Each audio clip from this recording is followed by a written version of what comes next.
Hello, I'm Dr. Kit Slies. I'm a psychologist and a life coach, and I'm here to inspire your self compassion, your confidence, and your growth. And I want to do that today by talking about how difficult emotions or mental distress is can be helpful to really think of it as your body's way of protecting you. And it's not just helpful, it's actually true.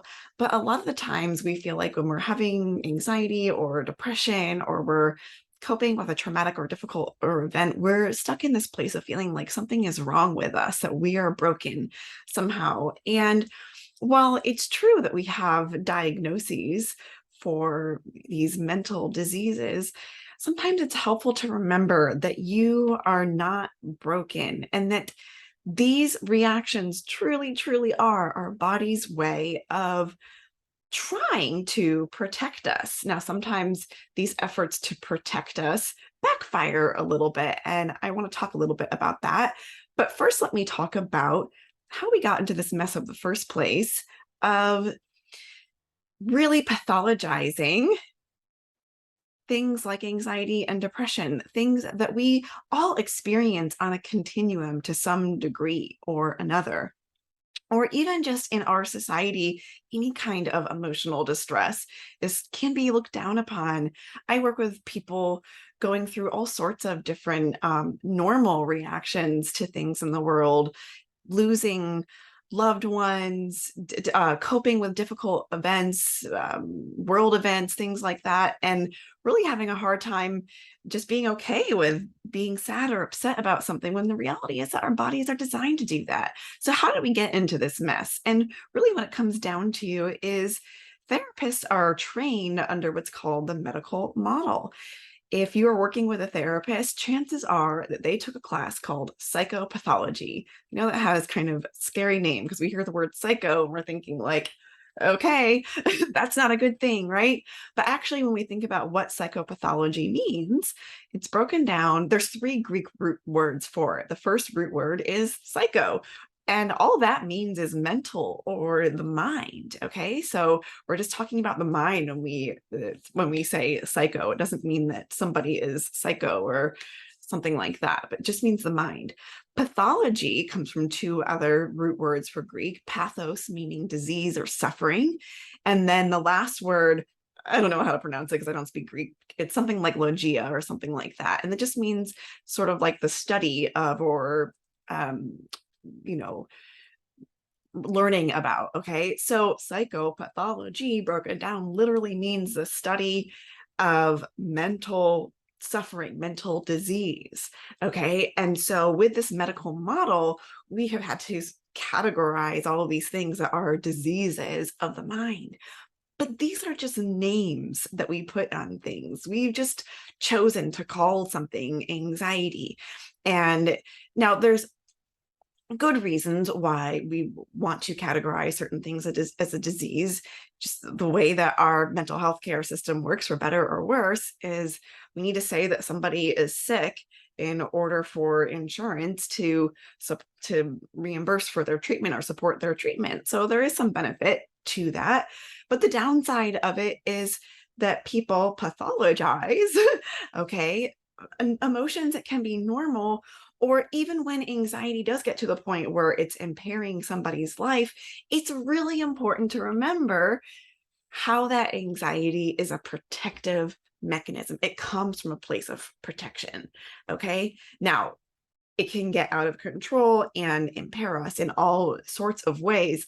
Sure, that is very important to keep in mind, but it's also important to remember how this is a protective mechanism. And this has just been coming up for me in so many ways in my life with people that I work with. This is something that I talk about with most of my clients. We talk about how their symptoms are protective or adaptive in some way, shape, or form. And I've been seeing really recently how valuable that is for so many people to put it in those terms. And so that's why I wanted to talk about it today with you.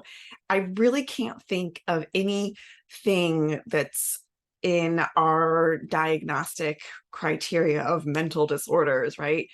That when you think about where these things come from, I can't think of anything that really doesn't come from a place of protection. Now, I could be wrong about that, but so let me just give an example of what is anxiety. Anxiety is sort of fear on steroids, right? And anxiety really comes from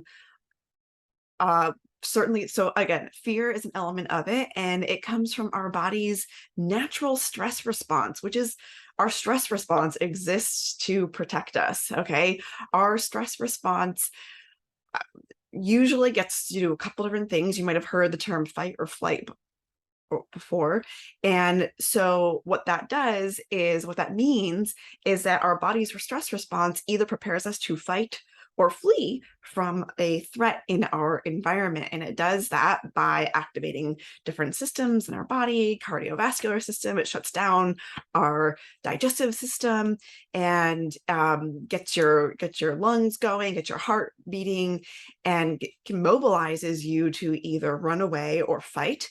There's also a freeze response that can happen. So some animals in the wild actually freeze when they are being attacked by a predator, and that is a protective response too. So that one is a little bit more relevant for our depression responses. But when you're thinking about anxiety, anxiety is a very activating experience. We people's heart usually begins to race, their breathing might feel shallow, they feel very activated and have a hard time calming themselves down. And if you think about it, again, that is the response of their body to mobilize them and protect them against some threat. Now, the reason we call this pathological is because anxiety, as opposed to fear, anxiety is usually from something that we are creating in our minds, versus our fear response might be to an actual threat from the environment that we need to run from and protect ourselves from. But the point being, even if the anxiety is something that we've created in our own minds, your body's response to that is still one of protection. It's a self-protection response. And the same thing with depression. Remember how I said that one of the options of the stress response is to freeze, where our systems all kind of shut down, right? And that is under the polyvagal theory. That is basically our body, it's a different way of our body protecting ourselves. It goes beyond the fight or flight. It's like sort of moving past the fight flight to the point of shutdown. And depression is just an extreme form of that. A lot of people I work with, we can look at things in their lives. It's like, what are you protecting yourself from? What do you need to shut down from? Right. And so this is just one way of cultivating self compassion, because what can happen when we're having some of these symptoms like anxiety or depression, or even coping with a difficult traumatic events and all the symptoms that come along with that, sometimes the anxiety or the depression can get worse when we're being really hard on ourselves for feeling this way in the first place. Oh no, I'm anxious. That's horrible. Why am I anxious? This is not a good thing. And now my anxiety is just doubled because I'm anxious about being anxious. Or if I'm feeling depressed and I'm having a hard time getting out of bed, and then I'm beating myself up mentally because, oh, I'm such a horrible person. Oh, gosh, I can't even get myself out of bed in the morning. And now I'm feeling more depressed because I'm being hard on myself. So if you can take this approach of remembering that, hey, my body is just trying to protect itself in this moment. Now, maybe it's doing it in a way that isn't actually helping, but I'm going to remember that my protective systems are online and operating, and that can be a good thing. So I'm going to be kind to myself in that moment when I'm feeling the anxiety or the depression. Even if I don't want to be feeling that way, if I can just acknowledge that this is a good thing in some way, shape, or form, this is my body's way of self-protection. At the very least, I'm not going to exacerbate the anxiety or the depression or whatever sort of mental, distress or difficult emotion I'm having in that moment. Your emotions exist for a reason. They're really good reasons that they exist, even when the emotion feels like it's a hard one to experience. So that's what I want you to take away from today, that your emotions, even the hard ones, are good. They're there for a reason.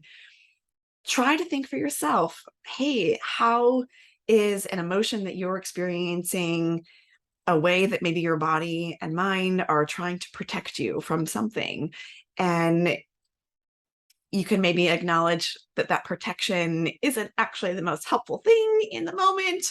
The anxiety, right? Like before you do public speaking, maybe doesn't feel the most helpful, but a little bit of anxiety before public speaking can help us a little bit.